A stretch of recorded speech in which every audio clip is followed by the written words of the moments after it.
What's going on, y'all? Welcome back to another episode where we're talking about some of the major headlines that have taken place in the news recently. Today's topic of discussion is Senator Bernie Sanders' new bill that proposes a 50% tax on the largest AI companies in the United States.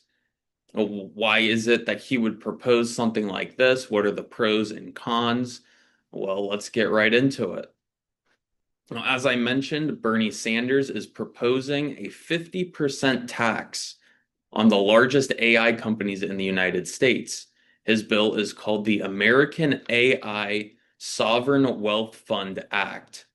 And Bernie Sanders claims that the money generated by AI ought to be used to improve the lives of us all.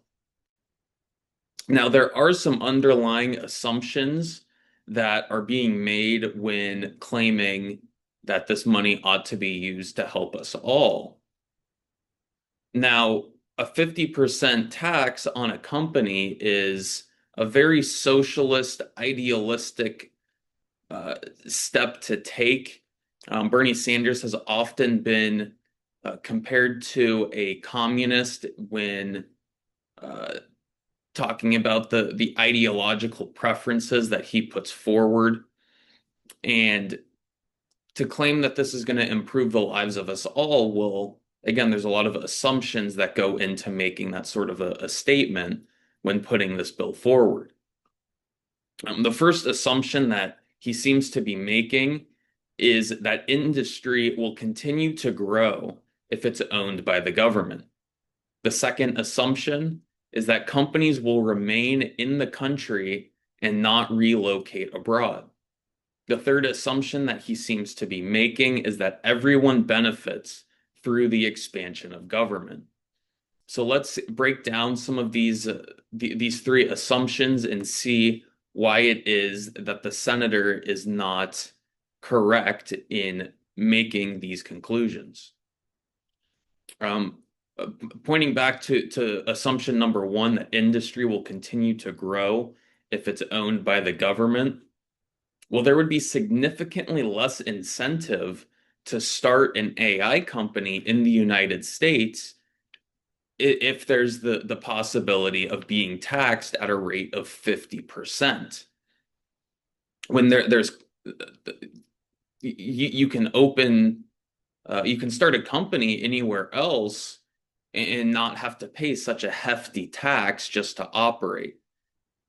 And furthermore, the existing companies will be unable to expand if they don't have control over their capital to then reinvest back into their company, which means that they won't be able to hire new workers, and existing workers' jobs could be then in danger if the company that they work for is not able to continue maintaining control over their company.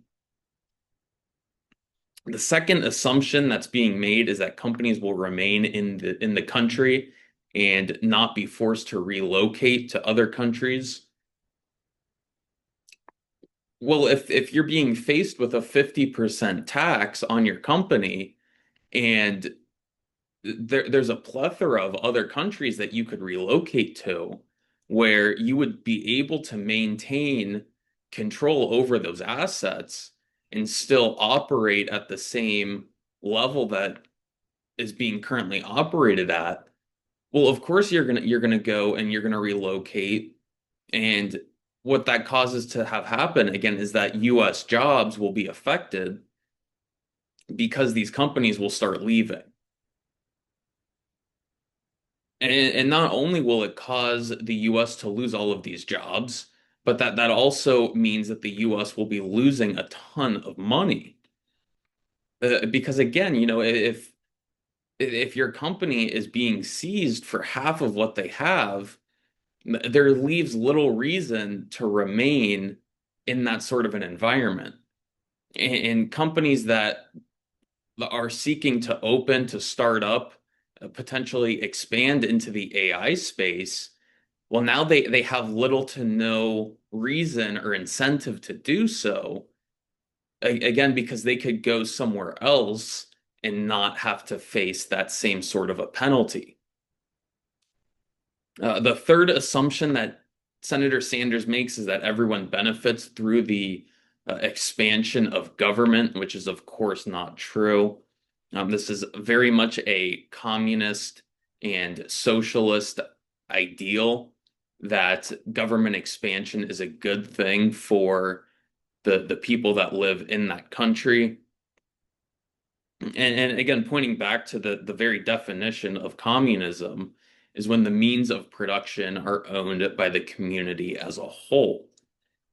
Well, what is the community as a whole? Well, that's of course the government. And the government, of course, is facilitated by a small number of political class individuals who would then be in control of everything. So it's not the everyday person that is in control of the levers of government. Again, it's a very small minority of political class individuals who are in control of decision making and spending.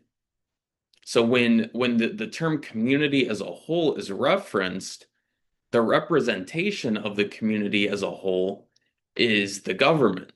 And so when the government owns the means of production, when the government owns the economy, that means that all economic decision making is in the hands of a small political class and not everyday Americans.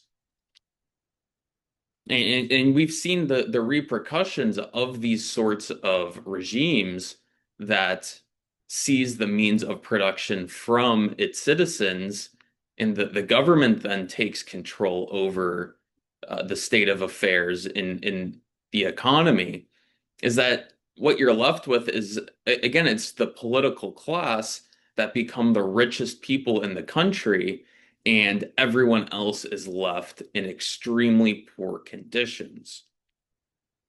And furthermore, it removes all incentive structure for anyone to work hard, to produce, to innovate, because when you have a communist regime where there's no profit structure, there's no incentive to outproduce those around you, well then why produce in the first place? If you get left with the same amount as everyone else, regardless your level of production, well, again, there's just no incentive to produce.